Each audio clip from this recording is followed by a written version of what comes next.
बहुत समय पहले भारत के दक्षिण में एक सुंदर और शक्तिशाली राज्य था। उस राज्य की रानी रूपवती अपनी सुंदरता, साहस और न्यायप्रियता के लिए प्रसिद्ध थी। वो युद्ध कला में निपुण, विद्वानों से घिरी हुई, परंतु अपने मन की गहराइयों में अकेली थी।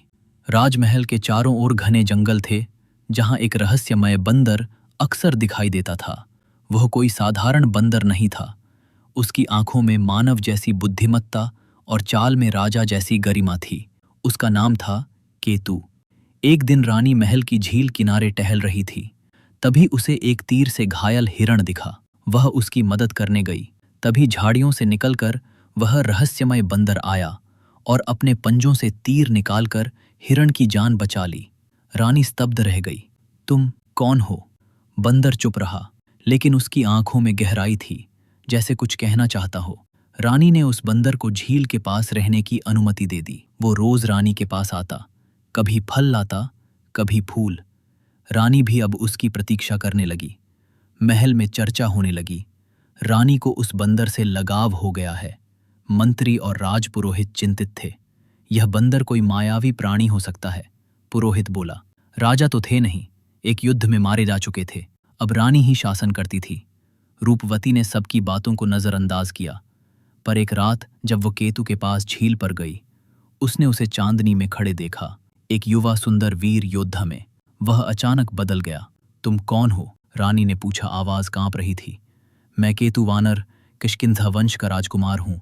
मुझे एक शाप मिला था, जब तक कोई रानी मुझसे सच्चा प्रेम न करे, मैं बंदर बना रहूंगा। रानी स्तब्ध रह गई, पर अब उसे डर नहीं था, बल्कि एक अजीब सुकून मिला। अब उनका मिलना छुपकर होने लगा, पर महल में विरोध बढ़ने लगा। एक रानी और एक जानवर का प्रेम, यह तो राज्य के लिए अपशगुन है। जनता बगावत पर उतारू थी। पुरोहितों ने यज्ञ कर केतु को पकड़वाकर जंगल में फेंकवा दिया। रानी टूट गई। उसने खाना पीना छोड़ दिया। लेकिन एक दिन उसे सपने में अपने पूर्वज दिखे। अगर तुम्हारा प्रेम सच्चा है तो अग्नि की परीक्षा दो। रानी ने ऐलान किया, वह अग्नि परीक्षा देगी।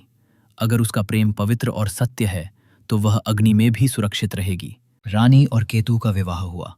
दोनों ने मिलकर राज्य को समृद्ध बनाया। केतु ने वन्य जीवों के लिए एक विशेष अभयारण्य बनवाया और मनुष्यों और जानवरों के बीच प्रेम और सम्मान की मिसाल कायम की। उनका प्रेम एक कथा बन गया।